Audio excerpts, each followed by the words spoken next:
Tapi ngomong-ngomong kita udah lama banget gak ketemu ya? Lama, emang satu judul kita pernah? Gue tanya. Sebentar. Kagak pernah. Pernah sih memang. Lo tau di sekolah masuk jam berapa? Iya, tapi tadi tuh lucu jadi. Gue gak tau. Second lead ya, kalau masih bareng-bareng di FTV itu dia second lead gue gitu. Cuman gue bisa baca, Arya itu punya modal untuk seorang aktor. Ketika gue nonton apa sih namanya TV, mau SCTV mau apapun itu, gue ngeliat, maaf ya ini teman-teman ya, namanya orang punya masa lalu. Saya bilang Sanjay apa Mas Dian, jadi orang castingnya MD kan ada Sanjay, ada Mas Dian tuh divisi filmnya. Kamu saya minta ganti.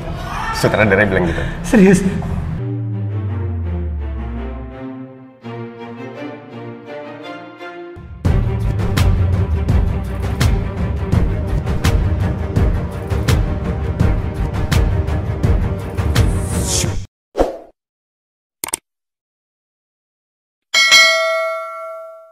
Halo sobat semuanya, hari ini kita akan nyantai bareng sama teman lama gua nih. Udah lama banget gak ketemu, udah gak usah lama-lama. Siapa dia?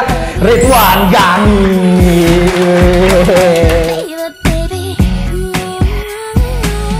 Assalamualaikum. Waalaikumsalam. Lo tau di sekolah masuk jam berapa? Iya, tapi tadi tuh lucu jadi. Gue gak tau. Iya Dimas, itu yang diminta sebagai bukti aku telah membunuh Kanjeng Putri Padmini. Lu asal dari mana sih bro? Lahir gede Jakarta, bapak ibu Timur Tengah men. Oh. Bapak Jawa Timur, ibu Jawa Tengah. Serius? Iya itu bener kan, Timur Tengah, bapak Jawa Timur, ibu Jawa Tengah.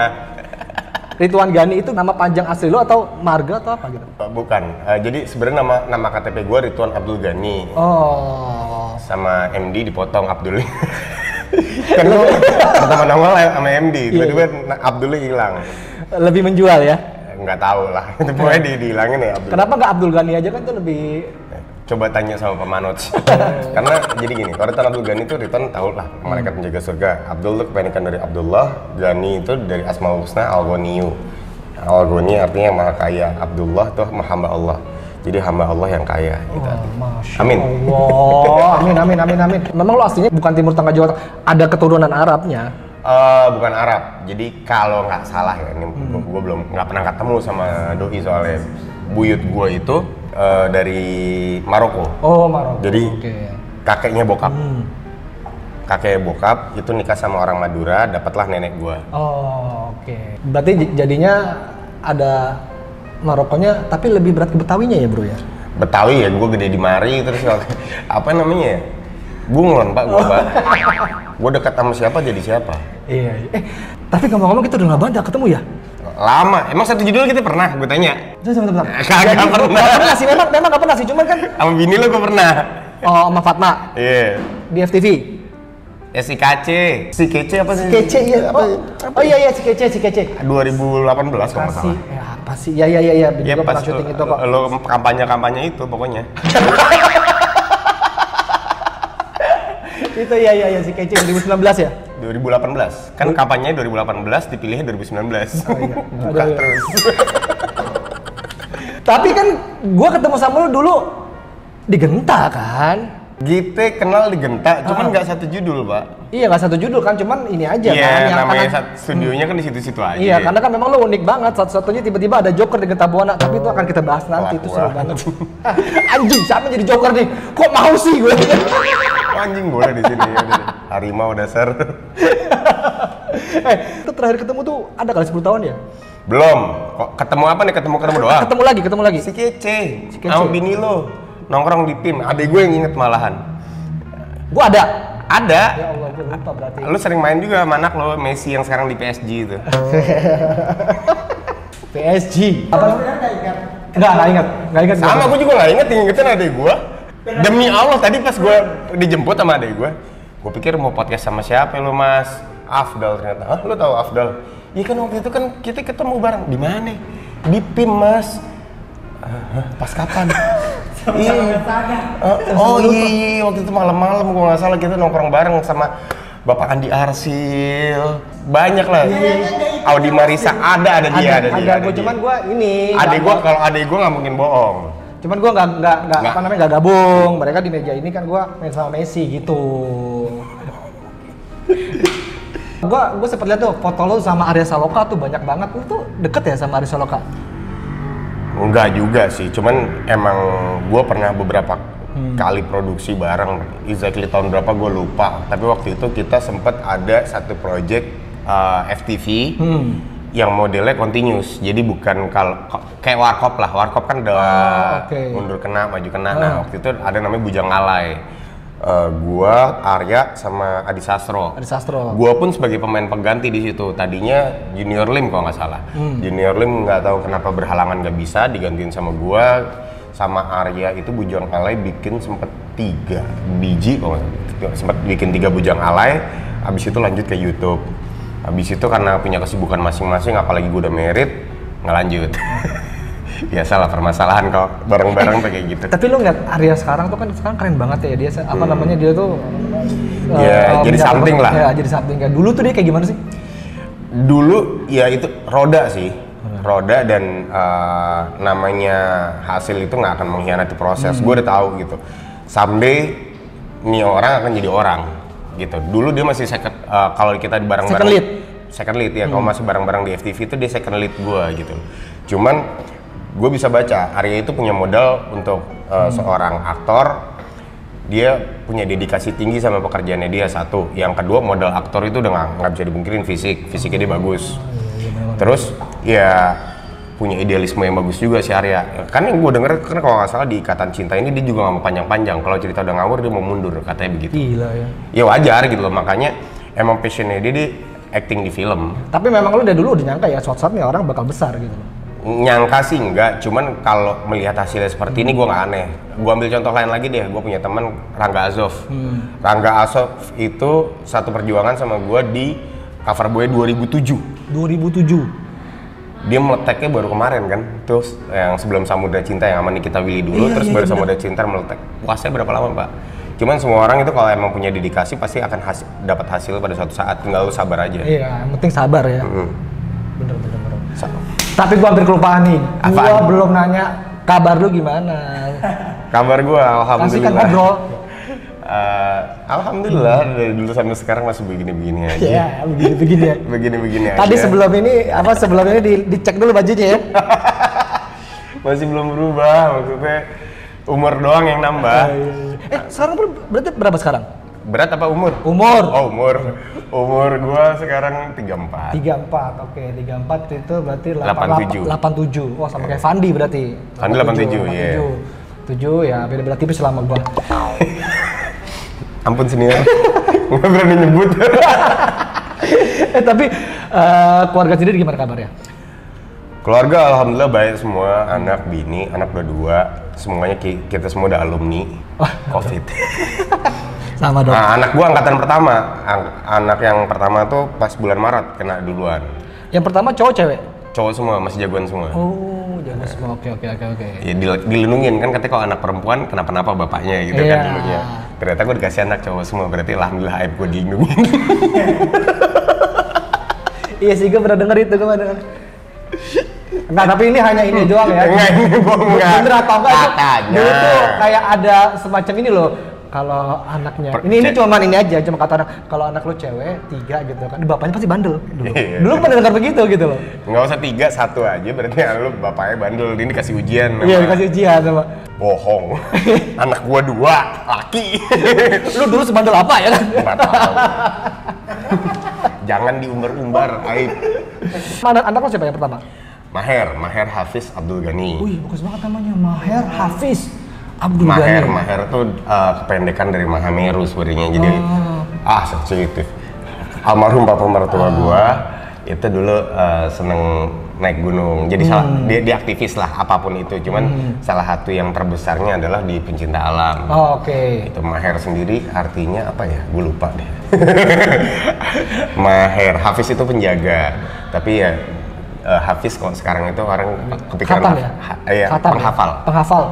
Iya. Terserah lo mau jadi apa, yang penting hafal Quran. Itu doa gue sih sebenarnya. Apa ya arti anak gue lo? Waktu itu udah dipikirin. Cuman sekarang udah banyak pikiran. Oke, yang kedua. Yang kedua Malika Ryan Abdul Ghani. Malika dari malaikat, Ryan itu pintu surga untuk orang yang berpuasa. Wih, bagus nama anak lu ya. Gue udah kepikiran nama anak gue dari dulu tuh Messi. Ya Allah Pak, nggak usah gitu. Gue dulu mau pengen ngasih nama anak gue Pesotto. Pesotto itu Iya, itu kalau nggak salah Italia ya. pemain Juve nomor 12 yang pas Juve degradasi dia sempat mau bunuh diri. Oh. Cuman kan Lu mau kasih nama anak lu Pesotto? Cuman enggak segitunya. Gue cinta sama Juve, cuman beda. Nama anak tuh buat gue ya buat gue ya. Buat gue nama anak itu doa gitu. Benar. Gue mau kepo dong. Awal lu terjun di dunia entertainment itu gimana, sedikit aja? Friendster. Anjir. Friendster. Lo lebih tua lo. Gak usah kayak gitu, lo tahun berapa gue tanya? Lo tahun berapa gue tanya? Gue 2002. Ya, gue 2005 Friendster. Tuaan lo kan. 2005 Friendster, waktu itu gue baru lulus SMA. Kita main ya biasalah anak-anak zaman dulu kan main Friendster. Kalau Friendster tuh belum, buat anak-anak milenial yang belum tahu, Friendster tuh sekarang Facebook lah. Iya kan? Cuman nggak se-complicated Facebook lah ya. Enggak, sekarang complicated Facebook. Dulu nggak, sama juga simple kayak Friendster. Nah, Friendster jadi dulu ada yang nge-DM itu mau coba casting nggak gitu kan. Oke. Zaman dulu gue nggak ada kepikiran yang namanya gue bakal kerja di dunia depan layar. Di oke. depan layar, karena waktu itu posisinya cita-cita gue pas titik itu gue pengen jadi hacker. Anjir. Jadi hacker. Jadi hacker, cita-cita gue masuk IT. Sarjana Pak. Oke. Riton Abdul Ghani Eskom, sarjana komputer. Wih. Ilmu komputer, sorry. Sarjana ilmu. Jadi gue pengen jadi hacker. Jadi ketika gue nonton apa sih namanya TV, mau SCTV, mau apapun itu, gue ngeliat, maaf ya ini teman-teman ya, namanya orang punya masa lalu, gue pun akhirnya ketulak sama omongan gue sendiri. Gue ngeliat orang acting apaan sih nih gitu. Terus teman-teman gue yang nimbrungin ya, api kata bucan apa, pokoknya bahasa Sunda gitu lah pada ngomong. Ya gitulah, akhirnya intinya kita nggak boleh ngejudge, hati-hati ngejudge, lu bisa ketulak. Sumpah, gue main di Genta itu juga ketulak sama omongan gue Pak.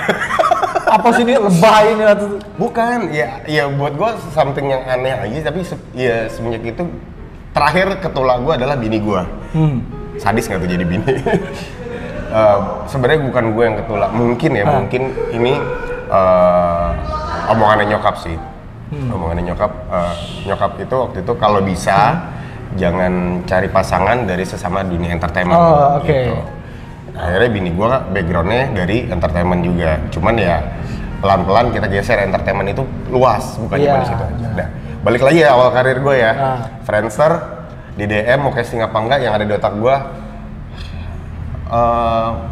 oke, ini mungkin boleh dicoba karena gue bukan orang seni, nyanyi fales, main alat musik gitu-gitu aja, terus apa lagi, gambar gunung, matahari, sawah, nari udah jelas nggak bisa, tadi gue sharing, apalagi seni, sebutin seni itu udah bablas gue semua. Satu yang gue lupa, ada namanya seni peran. Gue hanya ingin membuktikan semua orang, di tiap orang otak kanan itu kepake. Otak kanan itu kita bukan kasih otak kiri doang, ada otak kanan. Gitu. Otak kanan itu salah satu fungsinya adalah untuk seni itu tadi. Oke, gue pengen buktiin nih. 2005 gue berproses casting. Cuman dulu kan kalau kita yang nawarin gue tuh fokusnya casting di iklan. Casting di iklan. Lu tau lah mungkin kalau lu pernah ngalamin fase kita casting iklan yang masih awalan tuh ngantrinya kayak gimana. Dan gue adalah pembenci, gue nggak suka sama orang yang nggak ngantri. Sedangkan di sana serobot-serobotannya gila banget. Iya, parah. Gitu. Kayaknya gue tuh yang suka serobot dulu. Iya, nggak ada masalah gitu, itu hak. Cuman gue pengen sosialisasiin budaya antri itu baik loh. Iya. Efeknya besar. Oke. Setahun berproses dari 2005 ke 2006, akhirnya gue bete, cuman ngabisin bensin doang karena gue habis lagi sambil kuliah kan. Terus sebentar, berarti lu dari Bandung? Jakarta. Oh, Jakarta. Gue gede besar, kuliah gue BINUS. Oh, oke. Terus udah 2005, terus di perjalanan 2006-2007 itu gue ketemu sama orang itu didaftarin ke Coverboy. Oh, Coverboy, oke. Sorry, ada satu yang gue lupa. Jadi dulu tuh gigi gue palsu Pak, semenan. Oh, gigi lo palsu? Semen. Oh, semen, oke. Jadi pecah. Anak bandel, masih kecil lah biasa. manjat pagar gitu-gitu. Nah terus casting pertama gua Sita. Iya. Sita. Pasta gigi lah. Oke. Jadi gue ompong suruh casting pasta gigi yang jelas yang bener loh gitu ya. Akhirnya gue semen dulu itu.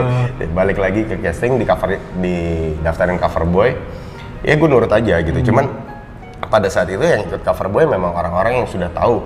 Pada saat itu masa itu untuk jadi seorang artis, aktor atau apapun itu, batu loncatannya adalah sebagai model di majalah. Iya, Entah pada itu masa Gatsam, Aneka. Iya, benar. Gue nggak tahu, ada banyak. Terus menang Pak. Lu menang? Jalan Gusti Allah tuh emang misteri banget. Menang, langsung ditawarin untuk jadi pemeran utama di MD, di film. Di film langsung? Di film. Sama Cinta Laura, Oh Baby judulnya. Ini jam 7:05. Lo nggak telat dong? Di sekolah dilarang pakai sandal. Jadi itu titik awal karir gue. Alhamdulillah berjalan tidak mulus itu. Gue syuting film dari 2007 akhir sampai 2008 bulan Maret kalau nggak salah, cukup lama. Cuman gue merasakan proses pembuatan film yang cukup proper di Indonesia. Setelah itu gue main film lagi, tapi jauh lah, lo tahu. Terus dari proses yang proper itu, yang berantakan, gue di jalan sempat disuruh mundur di tengah jalan. Sempat disuruh mundur lo? Hari kedua. Besok saya bilang Sanjay apa Mas Dian, jadi orang castingnya MD kan ada Sanjay ada Mas Dian itu divisi filmnya. Kamu saya minta ganti. Sutradara bilang gitu. Serius? Karena jalan gue nggak bener. Perkara jalan doang. Jalan gue kan selebor, gitu. Sedangkan di situ harus jadi orang yang tegas waktu itu. Udah, alhamdulillah sutradara gue ternyata yaitu sutradara perempuan, jadi ya memang ancaman kerja seorang perempuan seperti itu gitu. Tapi pada kenyataannya dia tetap dedikasi full sama film itu, termasuk mentreatment gue. Gue di treatment abis pulang syuting nggak boleh pulang. Gue harus ke Sasana, boxing, buat ngerubah gestur, ngerubah habit. Oke. Jadi jalan gue jadi agak benar. Disuruh nge-gym. Jadi itu dealing di awal ya. Gue harus nge-gym karena waktu itu berat gue 55, dia minta naikin berat gue 65. Jadi naikin 10 kilo. Terus acting coach memang sebelum film itu gue sudah dikasih acting coach sama MD. Terus dilanjutin lebih intens lagi ketika gue jalan syuting film itu. Selama di lokasi syuting gue nggak boleh ngobrol ataupun bercanda sama siapapun. Gue masih harus into karakter. Itu proses film yang gue rasain sebenarnya pada saat itu. Hasilnya selesai film dan akhirnya tayang, gue melihat hasil yang ini gue nih. Kayak bukan lu ya? Bukan gue sama sekali, 180 derajat. Oke, dari situ gue mulai ada getaran cinta sama acting. Ya. Bagus. Jadi setelah melihat hasil itu, ada getaran cinta itu. Terus alhamdulillahnya orang-orang di film ini yang gue denger ya, ini gue tidak tahu secara pasti, tapi yang gue denger ada 3 orang yang merekomendasikan gue ke Pak Manoj. Akhirnya gue dipercaya lagi untuk main di sinetron jadi pemeran utama lagi sama Kirana Larasati. Tidak berjalan mulus lagi karena pada saat itu gue masih polos tapi nggak bego. Beda ya antara polos dan bego. Masih polos sama misalnya gue kenal sama lo nih, lo udah senior di dunia entertainment, lo udah tahu yang namanya salon perawatan dan lain-lain. Sedangkan gue anak IT yang mandi aja seminggu sekali udah syukur. Gitu kan. Lo harus perawatan cuy. Kasih tahu lah namanya facial. Jadi pas mau jalan sinetron itu gue di facial, hancur lebur muka gue. Ya karena facial kan kayak dipiling dia apa segala macam. Wah, gue nggak ngerti. Ya pokoknya di facial, cuman mungkin waktu itu facial tempatnya nggak bener ya. Jadi buat teman-teman kalau emang mau perawatan pastikan tempatnya bener, apa yang dipakai itu bener. Jadi lo nggak bisa cuman percaya kata orang doang, cuman lo facial itu kesehatan sebenarnya. Lo harus minta second opinion, pastiin bener muka lo bisa di facial apa enggak. Nah udah, jadi alhamdulillah waktu itu sih bisa di cover gitu. Gue masih ingat banget, make up-nya sampai diganti karena nggak bisa ngatasin muka gue. Make up yang diganti justru? Make up yang diganti. Anjir. Wah itu ya, kalau gue ceritain detail cukup banyak cerita gitu. Kita semua pasti nggak akan melupakan proses awalan kita. Tapi ketika di tengah-tengah mungkin banyak yang terlupakan karena yaudah jalan begitu aja kan. Gue waktu film itu Nasakom. Tahu nggak Mas Bang? Apa? Nasib 1 koma. Kan lagi kuliah. Iya, oh iya, gila gue istilah itu udah lama banget. Nasakom, iya. Jangan gitu lah, ntar ketahuan beda umur. Itu Nasakom itu gue umpetin. Karena kalau gue ketahuan gue langsung nggak boleh syuting.